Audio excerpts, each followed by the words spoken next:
First and foremost, you have Rabbi Meir bar HaNess. This is one of the most famous Tannaim in all of the Torah. He is 4th generation Tana. He's one of the 5 students that Rabbi Akiva, after the horrendous event where in the Gemara Masechet Sanhedrin, page 14a, talks about how 24,000 students of Rabbi Akiva died in a short period of time right before Lag BaOmer. Rabbi Akiva had to restart. How you restart after losing 24,000 of Gdolei Ador, I don't know, but he knew he had to restart. And one of the 5 students was Rabbi Meir bar HaNess, meaning our entire oral Torah, he's one of the people it depends on.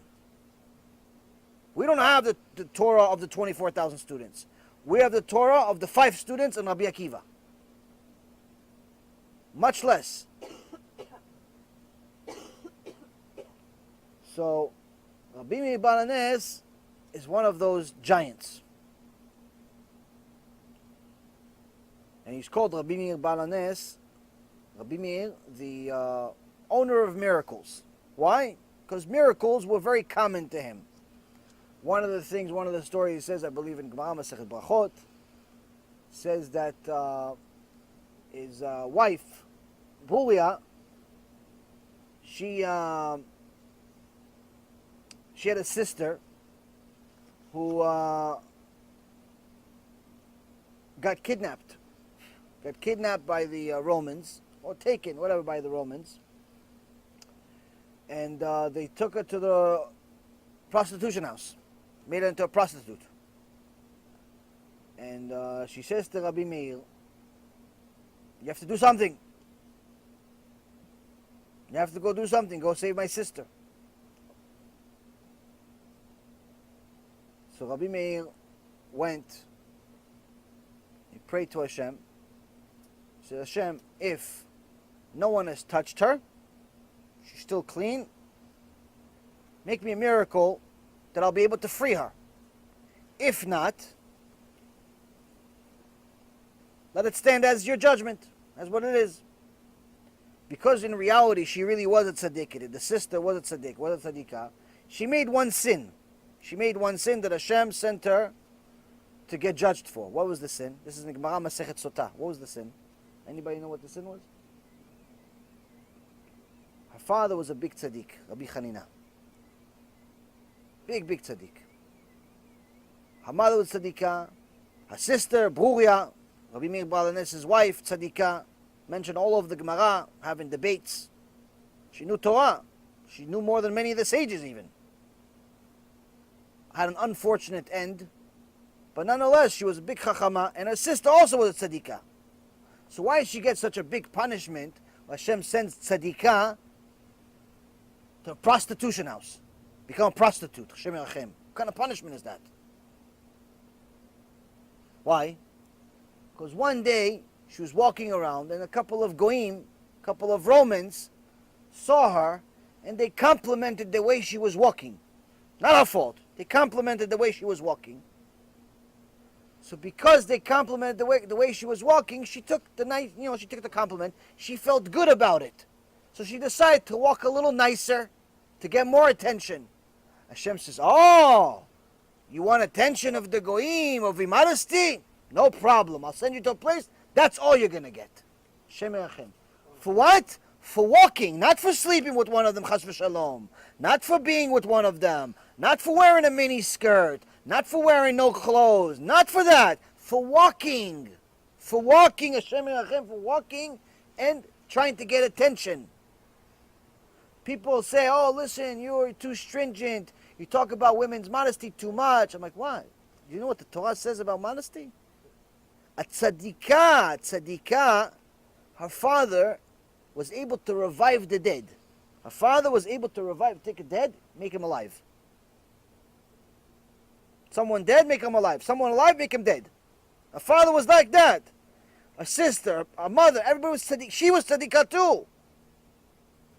Mother's clothes covered up the ears, sleeves, nothing, no problem. She wasn't wearing big, 30-inch heels. Tzadikah. She walked a little bit. After getting a compliment, Hashem says, that's a sin for you. It's a sin. Imagine what Hashem thinks of a woman that doesn't cover herself. Imagine what Hashem thinks of a woman that wears one of these short skirts, or one of these long wigs, or one of these tight clothes that's so tight you pretty much know exactly how she looks like naked. So Hashem sent her to a prostitution house. That was the punishment. It's Gemara.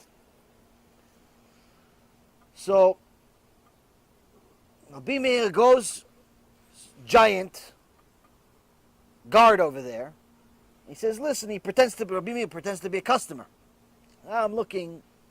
Okay, go look.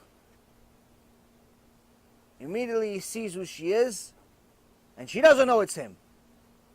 So he says, yes, I'd like you. And she goes, I'm sorry, I can't. He goes, why I can't? I'll pay top dollar for you. No, I'm sorry, I can't. I'll pay top dollar for you. I'll pay double what you want. He goes, no, I'm sorry, it's my time of the month. It's my time of the month, and under no condition am I going to be with anybody in the time of the month. Rabbi Meir, no. Tzadikah is also chachama. Tzadikah is also wise. She probably tells this excuse to everybody. That means no one touched her. So he goes back to the bodyguard, to the security guard. And he says, listen, that one over there, the new one you have, I want to buy her. He goes, hey, buy her. The owner of the place will kill me. He goes, listen, here's a bag full of gold. Take it. He goes, doesn't matter how much gold you give me, they're going to kill me. He said, listen, don't worry, it's going to be okay. He goes, what, don't worry, how could I trust it's going to be okay? He goes, just say, anyone comes next to you, just say, Elah de Rabbi Meir aneni. The God of Rabbi Meir, answer me. Not Rabbi Meir answer me, chas v'shalom. The God of Rabbi Meir. Because Rabbi Meir has merits in Shamayim. Some people, what do they say? Rabbi Meir answer me. They make Rabbi Meir into an idol. No, it's Elah de Rabbi Meir. The God of Rabbi Meir answer me, because Rabbi Meir has merits. Say, the God of Rabbi Meir answer me, and don't worry, everything's going to be okay. He goes, how do I know it's going to work? He says, okay, you have that vicious hyena you have over there, or dog, or whatever you have over there, that's about to kill whatever he sees. He goes, release him. He goes, release him. He's going to kill you in 2 seconds. He's going to kill you. Giant dog. It's a lion. He's going to kill you. He goes, release him. Don't worry. Guy says, listen, no insurance. He releases him. The dog runs and attacks to attack Rabbi Meir. Rabbi Meir says, the God of Rabbi Meir, aneni, answer me. Little dog becomes a little puppy. Starts to become his best friend. Nothing, no, don't say it, nothing. Puppy. Why? Because Rabbi Meir Baal HaNess has merits. So from that moment on, they called Rabbi Meir Baal HaNess. Rabbi Meir the miracle worker. Why? There was a lion over there, kills everything in sight, including the owner. All of a sudden becomes puppy. Why? Rabbi Meir has merits. Torah merits. But people need to know, it's not Rabbi Meir that makes the miracles. It's Hashem makes the miracles. The God of Rabbi Meir. Very important to know. There's a lot of idol worship, unfortunately, everywhere, including Judaism today, if we don't know how to translate things correctly. So Rabbi Meir Baal HaNess is the one giving us this Mishnah. Rabbi Meir was highly praised by his students. Who were his students? One of them was Rabbi Yehuda Nasi. Rabbi HaKadosh. Rabbi, who's Rabbi? Rabbi is the one that put this Mishnah together. The entire Mishnah we have, all of the Mishnah, that the Gemara is based on, it's before the Gemara, 2,500 years ago, Mishnah. Who wrote it? Rabbi. Who's his teacher? Rabbi Meir Baal HaNess. What did Rabbi say about Rabbi Meir Baal HaNess? He says, I contribute all of my wisdom in Torah to the fact that I was able to see the back of Rabbi Meir Baal HaNess' head. I was able to see the back of his head. Imagine how much knowledge I would have if I was able to see the front. So, the Mefarshim have a few different commentaries on it. And one of the opinions is that Rabbi was one of the students in Rabbi Meir's students, but he didn't sit close. He sat in the back, far away from his teacher. And he was able to see him from far away, but he never developed a close relationship with him as if you do one-on-one. He says, look how much I learned from him just from being one of the students in his class. One of the many students he had. Look how much I was able to learn from him just from seeing him draw on a chalkboard. Just a student in his class. Look, I wrote the entire Mishnah. Imagine I was able to get close to him and learn his Torah.